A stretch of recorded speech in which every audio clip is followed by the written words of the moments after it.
자, 반갑습니다. 오늘은 압력 용기를 설계할 겁니다. 압력 용기라고 하는 것이 뭐예요? 압력을 갖고 있는 유체, 그러니까 기체나 액체를 보관하는 용기를 말하죠. 우리 주변에서 흔히 볼 수 있는 게 어떤 것들이 있을까요? 부탄가스통. 그거 다 사용해 보셨죠? 예. 이동 가스 렌지에다가 그 부탄가스통을 장착을 해서 우리가 이제 라면도 끓여 먹고 이렇게 하지 않습니까? 그죠? 예. 근데 가끔 보면은 TV 뉴스에 그 부탄가스통이 터져가지고 사람이 다쳤다. 이런 뉴스를 우리가 접해요. 예. 왜요? 그 열을 받으니까 그 부탄가스통 안에 압력이 높아지는 거죠. 높아져가지고 그게 터지는 거예요. 그럼 큰일 나죠. 예, 그래서 그 부탄가스통이 터지지 않게 하기 위해서는 어떻게 해야 돼요?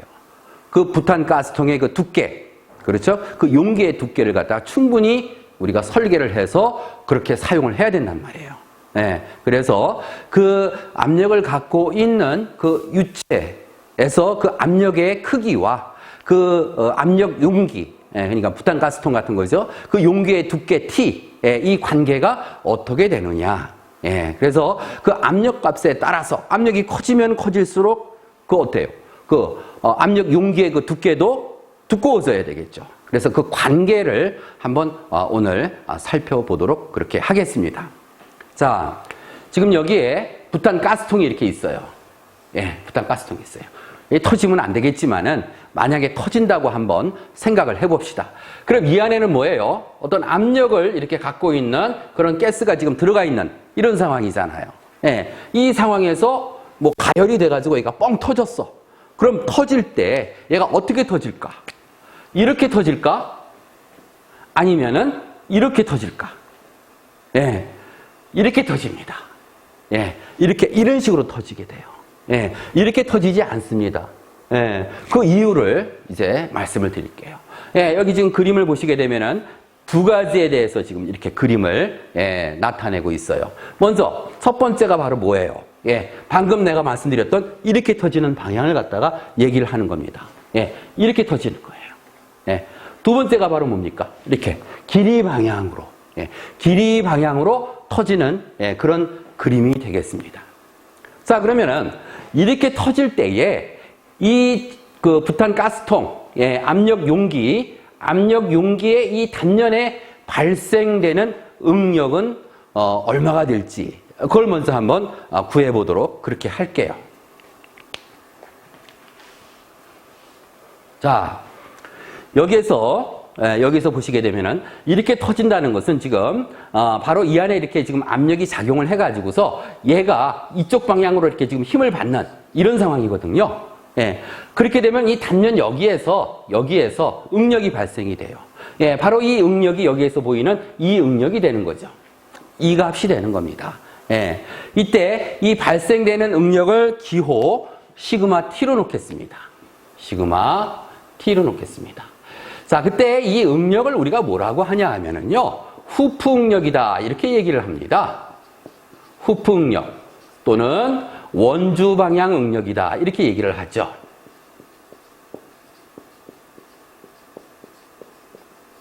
예. 자, 왜 원주 방향 응력이다. 이렇게 얘기를 하냐 하면은요, 지금 여기 그림상에서는 이 방향에서 이렇게 지금, 터지는, 그런 그 그림으로 지금 표시가 되어 있지만은 꼭 이렇게만 터지는 게 아니죠. 이렇게도 터질 수가 있죠. 이런 식으로요. 이런 식으로 터질 수도 있잖아요. 그죠? 예. 또는 뭐예요? 이런 식으로 또 터질 수도 있어요. 예. 이렇게 보면은요, 바로 이 원주 둘레 방향에서 이렇게 터질 때에는 응력이 어떻게 발생이 돼요? 바로 이 원주 방향에서 이런 식으로 응력이 발생이 된단 말이에요. 예. 그래서 원주 방향 둘레를 따라서 접선하는 방향으로, 원주 둘레에 접선하는 방향으로 응력이 발생이 된다는 거죠. 예, 그래서 이때 발생하는 이 응력을 갖다 우리가 후프 응력 또는 원주 방향 응력이다. 이렇게 얘기를 합니다. 후프. 여러분들 아시죠? 후프. 예. 원환을 말하잖아요. 그렇죠? 예, 그래서 이걸 우리가 이제 후프 응력이다. 이렇게 얘기를 하는 거죠. 예. 자, 그러면은 이때 이 발생되는 후프 응력 시그마 T를 한번 구해보자는 거예요. 응력은 어떻습니까? 면적분의 힘이잖아요. 그죠? 면적분의 힘이에요, 응력은요.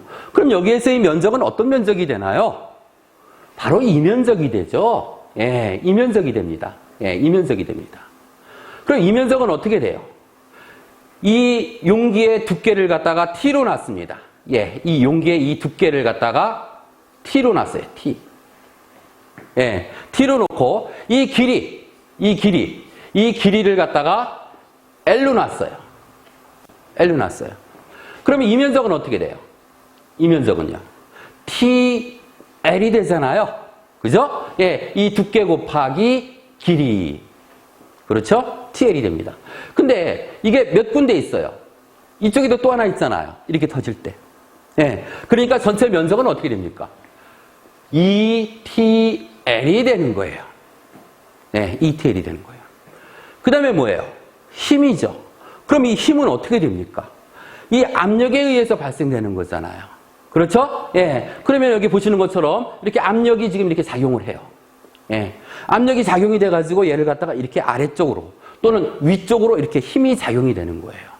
그러면은 압력이라는 것은 뭐예요? 압력이라는 것은 면적분의 힘이잖아요. 그죠? 예, 면적분의 힘이에요. 그러면은 여기에서 힘이라는 것은 뭐예요? 압력 곱하기 면적 이렇게 돼요. 그럼 여기에서의 압력을 갖다가 뭐로 놨습니까? 이 안에서의 압력을 스몰 p로 놨습니다. 그럼 면적은 어떤 면적이 돼야 되나요? 면적이요. 바로 이 공면의 이면적이 되는 거죠. 예, 이면적이 되는 거, 이면적이. 예, 이면적이 되는 거, 이면적이. 근데 이거는 공면이죠. 공면이죠. 우리가 응력을 해석을 할 때에 이렇게 공면에 어떤 힘이 작용이 된다든지 또는 압력이 작용이 된다든지 할 때 그때 면적은 어떤 면적을 취하나요, 우리가요? 투영 면적을 취하죠. 즉 뭐예요? 투영 면적이라고 하는 것은 바로 이 공면에 위에서 빛을 갖다가 이렇게 비추게 되면은 밑에 그림자가 생기죠. 어떤 그림자가 생길까요? 이 경우에요. 예. 바로 이런 직사각형의 이런 그림자가 생길 겁니다. 예. 이게 바로 투영 면적이에요. 이때 이 압력 용기에 이 안쪽에 이 지름을 갖다가 라지 D로 놨습니다. 라지 D로 놨습니다. 예. 그리고 이 길이는 L이에요. 그러면 이 사각형의 면적은 어떻게 됩니까? 이게 D니까. 그죠? 이게 D니까. D 곱하기 L. 이렇게 되잖아요. 투영 면적이. 그렇죠? 예. 그래서 여기에서의 힘이라고 하는 것은 어떻게 됩니까? 여기서의 힘이라는 것은 압력 곱하기 면적이에요. 압력 곱하기 면적입니다. 예. 여기에서 압력은 뭐예요? P죠. 면적은 뭐가 됩니까? 바로 D. 여기에 안지름 D 곱하기 길이. 이 길이죠. L이 됩니다.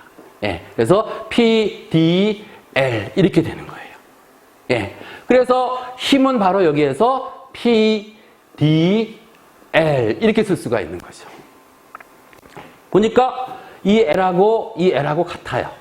그래서 남는 건 뭐만 남아요? 2T분의 P, D 이렇게 남죠. 그죠? 예, 그래서 원주 방향으로 발생하는 응력, 후프 응력은 얼마가 된다? 2T분의 PD가 된다는 겁니다. 이렇게 2T분의 PD가 된다.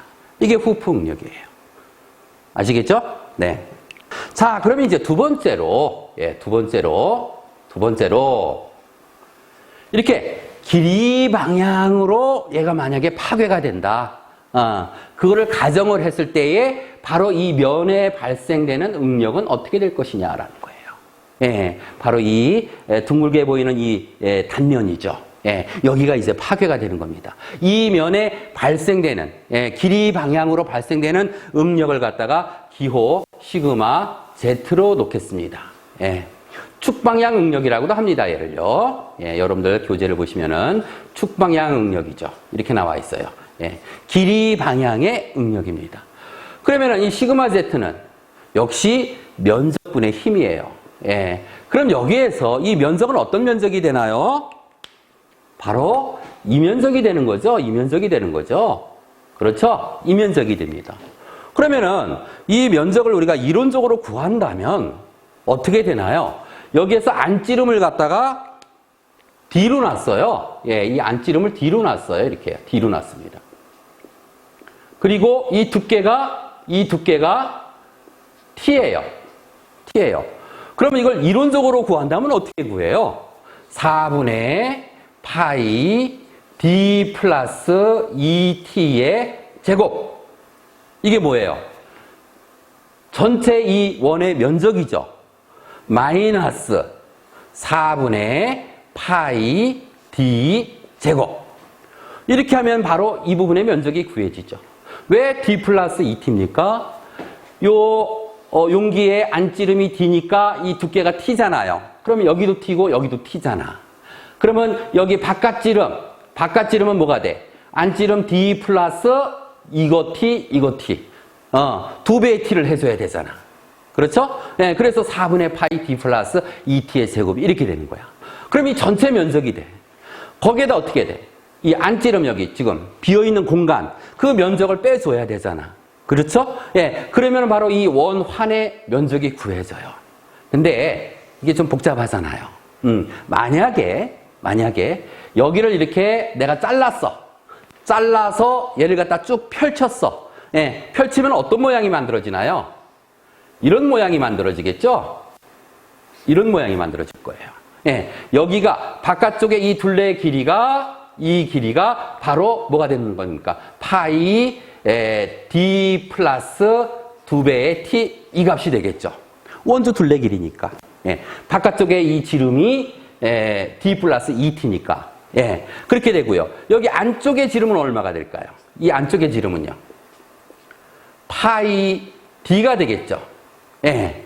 그러니까 여기에서 이 면적이 바로 이 면적이 되는 거예요. 이 면적이 되는 거예요.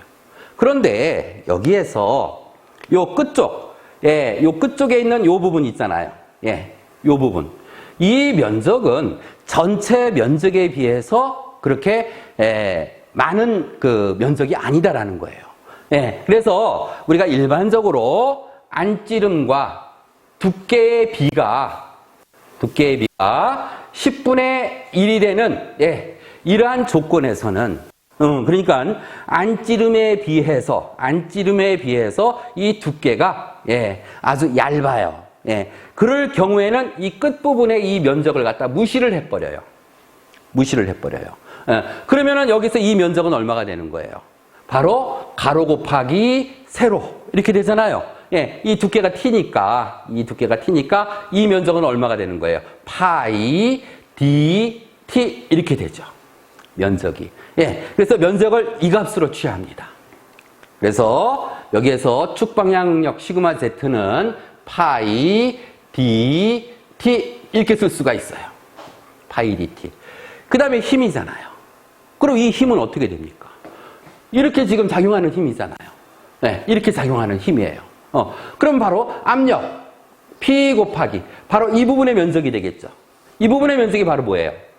이 비어있는 이 공간의 이 면적이죠. 그렇죠? 그러니까 어떻게 됩니까? 압력 P 곱하기 4분의 파이 D의 제곱 이렇게 되잖아요. 이 4분의 파이 D의 제곱이 바로 이 비어있는 이 공간의 이 부분의 면적이 되는 거죠. 안찌름이 D이니까. 그렇죠? 그럼 이거 정리해보면 어떻게 돼요? 식이요. 4 곱하기 파이 dt. 4 파이 d t분의 뭐예요?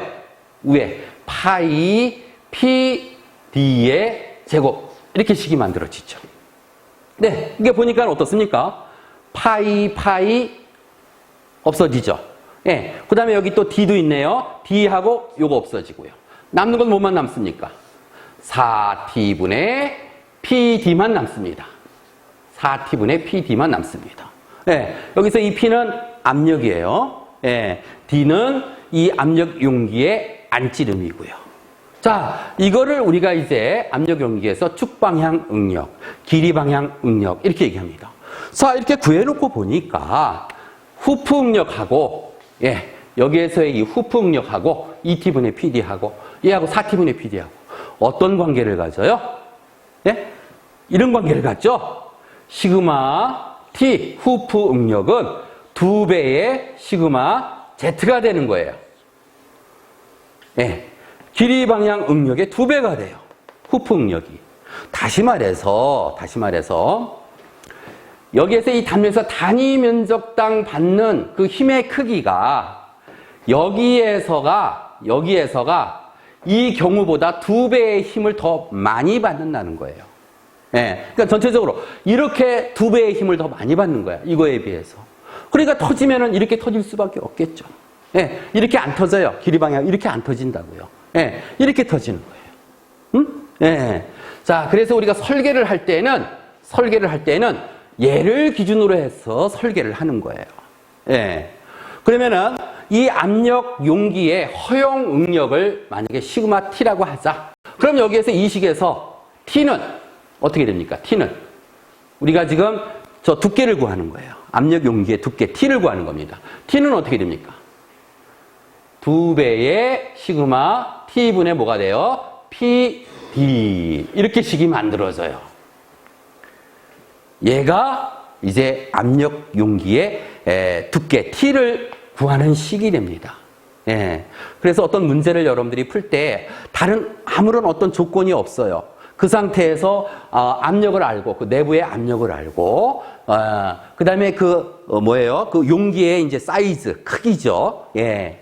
안찌름 D를 알고 그다음에 그 압력 용기의 허용 인장 응력이죠. 예, 허용 인장 응력을 알게 되면은 여러분들이 어떻게 이렇게 그 용기의 두께 T를 이 식에 의해서 구할 수가 있다. 이런 얘기입니다. 아시겠죠? 자, 그런데 이것만 가지고서 설계를 하면 큰일 나요. 왜 그러냐 하면은 이런 용기를 만들 때에 그냥 만드는 게 하나의 몸체로 되어 있는 용기가 아니잖아요. 그죠? 예, 철판을 어떻게 해요? 철판을 이렇게 말아서 끝을 갖다가 리베리움을 한다든지 용접이음을 합니다. 그리고 양쪽을 어떻습니까? 또 막아야 되잖아요. 예, 역시 마찬가지로 용접이음을 한다든지 리벳이음을 한단 말이에요. 예, 바로 뭐예요? 이렇게 압력 용기를 만든다는 거예요. 지금 이 그림은 뭡니까? 리벳이음으로 해서 이 용기를 만들었잖아요. 그러면은 이렇게 리벳이음을 하면서 얘가 어떻습니까? 만약에 얘가 파괴가 되면은 어디에서 파괴가 될까요? 이런 데서 파괴가 될까요? 아니죠. 바로 이렇게 이음을 한 이런 부분이 취약하잖아요. 이런 부분에서 얘가 파괴가 된다고요. 용접이음도 마찬가지예요. 예, 용접 효율이 뭐 거의 100%에 가깝다 하더라도 어떤 결함이 있을 수가 있다는 얘기거든요. 예, 그럼 바로 용접을 한 부분에서 얘가 파괴가 될 수가 있다는 거예요. 그래서 그거를 고려해야 한다는 거죠. 그렇죠? 예, 그래서 시그마 T는 2T분의 PD라고 하는 식으로부터 T는 2배의 시그마 T의 분의 PD 이렇게 설계를 하는데 여기에서 바로 이 효율, 이음 효율을 우리가 감안을 해야 된다는 거예요. 그러면은 그 이음 효율을 이 이음 효율을 우리가 에타라고 놓읍시다. 예. 그러면은 이 에타 값은 어떻게 됩니까? 100% 거의 드물죠. 예, 용접 이음은 거의 100%에 가깝지만은 그러나 100으로 볼 수는 없다는 거예요. 예, 다시 말해서 이 값은 항상 뭐예요? 1보다 작은 값이 돼요. 1보다 작은 값이 돼요. 그러니까 이음 효율이 뭐 80%, 70%, 60% 뭐 이렇게 될 수가 있다는 거예요. 그러면은 이게 1보다 작은 값인데 이 1보다 작은 값이 여기 이 식에서 분자로 가야 될까요? 분모로 가야 될까요? 얘가 1보다 작은 값이 분자로 가면 어떻게 됩니까? 이 전체 값이 더 작아지죠? 지금 우리가 T를 구하는 거거든요. 이 용기의 두께 T를 구하는 거거든요. 그러면 1보다 작은 값이 분자로 가게 되면 이 전체 값이 작아진단 말이야. 그럼 뭐야? 안전해지는 거야? 아니면 더 안전 안 하게 되는 거야? 안전 안 하게 되는 거죠. 예. 그래서 이 에타값, 효율값은 어떻게 해야 되느냐? 분모로 갑니다. 예, 분모로 갑니다. 1보다 작은 값으로 얘를 나눠주면은 이 값이 더 커지잖아요. 그죠? 예, 그렇게 된다는 거죠. 그 다음에 이음 효율을 우리가 이제 여기다가 감안을 해야 되고, 또 이 압력 용기가 터지면 큰 사고로 이어지기 때문에 정말 안전하게 이걸 갖다가 우리가 설계를 해야 되거든요. 그래서 여기에다가 안전계수를 갖다가 더 또 감안을 해줘요. 예, 안전계수라는 게 뭐예요? 안전계수 우리가 배웠잖아요. 예, 우리가 응력 변형률 선도에서 우리가 배웠나요? 그렇죠? 예, 여기에서 내가 얘기를 했어요. 예, 이게 응력이고 이게 변형률이다. 했을 때에 여기에서 이 응력값, 이걸 우리가 뭐라고 그래요? 극한 강도라고 하잖아요. 극한 강도. 이 극한 강도는 뭐예요? 이 재료가 탄성 한도를 벗어난 상태에서 최대한 어떤 하중을 받아서 발생하는 응력이잖아요. 그런데 탄성 한도를 벗어나게 되면 이미 이 재료의 수명은 끝난 거예요. 그래서 얘를 허용력으로 기준하면 절대로 안 되죠. 얘를 허용력으로 하면. 그래서 어떻게 합니까? 허용력은 탄성 한도 범위 이내에 어떤 값을 우리가 취한단 말이죠. 그걸 우리가 허용력으로 취한단 말이에요. 그때 이 허용력은 어떻게 우리가 설정을 합니까? 이 허용력 시그마 A는 어떻게 설정을 해요? 안전율 분의 이 극한 강도 시그마 뭐 맥시멈이라고 놓는다면 시그마 맥시멈 이렇게 놓잖아요. 그렇죠? 예, 그래서 이 S 값은 항상 어떻습니까? 무조건 1보다 커야 돼요. 1보다 큰 수로 얘를 나눠줘야지만 얘가 작아질 거 아니겠어요? 그죠? 그래서 S 값은 항상 1보다 커요. 자, 그럼 여기에서 T가 두꺼울수록 더 안전하잖아요. 그러면 이 값이 더 커져야 돼요. 그럼 S는 어떻습니까? 1보다 크니까 분자에다 곱해줘야 돼요? 분모에다 곱해줘야 돼요? 당연히 분자에다가 이렇게 곱해줘야 됩니다. 예, 그래서 우리가 이제 어떤 뭐 시험을 본다거나 그랬을 때에 안전율, 뭐 이음 효율 이런 얘기 나오지 않았으면은 그냥 E 시그마 T분의 PD 이 식에 의해서 그 압력 용기의 두께 T를 구하시면 되고요. 만약에 안전계수만이 얘기가 나왔어. 이음 효율이 없어. 그러면 이음 효율을 뺀 이 식으로 해서 여러분들이 두께 T를 계산하시면 돼요. 반대로 S가 없고 이음 효율만 얘기가 나왔어. 그러면은 안전계수 없는 이 식으로 해서 여러분들이 압력 용기의 두께 T를 구하시면 돼요. 두 개가 다 나왔어. 그럼 바로 이 식에 여러분들이 적용을 시켜줘야 돼요. 자, 그런데 이것 갖고도 안 돼. 이것 갖고도 안 돼. 압력 용기 안에 들어가 있는 그 유체를 보게 되면은 물도 들어가 있을 수가 있겠지만은 거기에 뭐예요? 어떤 화학 약품 같은 게 들어갈 수가 있어. 뭐 황산이나 뭐 이런 그 산 종류. 어때요? 금속을 갖다가 부식을 아주 빨리 시키죠. 그러니까 이 압력 용기가 이 안에 이 들어가 있는 이 어떤 그 가스나 어떤 그 액체에 의해서 얘가 부식이 될 수 있다 이거예요. 우리가 저기 어떻습니까? 이런 공기 중에 어떤 뭐 금속을 이렇게 놔두면 그 부식되는 게 시간이 꽤 오래 걸리죠. 그런데 어때요? 물속에다 담가 놓으면은 금방 녹이 슬죠. 부식이 되죠. 예. 그래서 이 용기 안에는 뭐 물이 들어갈 수도 있고요. 예, 어떤 화학 약품도 들어갈 수가 있기 때문에 그래서 쉽게 부식이 될 수가 있다는 거야. 그래서 그 부식을 고려해서 여기에다가 뭘 해주느냐? 부식 여유를 갖다가 줍니다. 예, 이게 부식 여유예요. 부식이 되는 걸 감안해서 예, 부식 여유를 이렇게 주게 됩니다. 그래서 육지에서 사용하는 그 보일러, 우리 그 보일러 많이 사용을 하잖아요. 그 육지에서 사용하는 보일러 같은 경우에는 부식 여유를 갖다가 1mm 정도를 더 플러스를 해줘요. 근데 이제 그 선박, 배죠. 배에 있는 보일러 같은 경우에는 어떻습니까? 그건 주로 바다 위에 있잖아요. 그러다 보니까 바닷물이 닿을 수도 있고요. 그 다음에 그 해풍, 그죠? 바람엔 염분이 섞여 있단 말이야. 그러한 그 염분이 있으면 더 빨리 쉽게 또 이게 부식이 되잖아요. 예. 그래서 그 선박용으로 쓰는 그러한 그 보일러는 부식 여유를 더 줘요. 약 1.5mm 정도를 이렇게 줍니다. 예. 그러니까는 육지에서 사용하는 보일러에서는 부식 여유를 한 1mm 정도 주고요. 예, 선박에 사용하는 그러한 보일러에서는 두께를 갖다가 1.5mm를 더해 줘요. 그런데 이제 어떤 그 화학 그 약품 같은 거, 뭐 산이나 이런 거 있잖아요. 예, 그런 것 같은 경우에는 이거 갖고도 안 돼. 예, 그래서 더 많이 줘야 돼요. 예, 그래서 여러분들 그 교재에는 어떻게 나와 있어요? 1에서 7mm 정도까지. 그렇죠? 예, 더 많이 부식 여유를 준다. 이렇게 나와 있습니다. 그렇죠? 예, 그래서 이제 만약에 어떤 문제가 나왔는데 거기에서 부식 여유까지 이렇게 문제에 나와 있어. 그러면은 전체적으로 이 식으로 해서 여러분들이 압력 용기의 두께 T를 여러분들이 계산을 해 주시면 돼요. 네, 그래서 이 압력 용기 설계에서 이 두께 T를 계산하는 이런 문제는 각종 그 자격증 시험이나 또는 무슨 뭐 공무원 시험이나 이런 쪽에 얘가 잘 나와요. 예, 그러니까 여러분들이 반드시 이 식을 꼭 기억을 하고 계셔야 됩니다. 아시겠죠? 네. 자, 그러면은 오늘 이렇게 해서 압력 용기를 설계하는 방법에 대해서 설명을 드렸습니다. 네. 수고들 했습니다.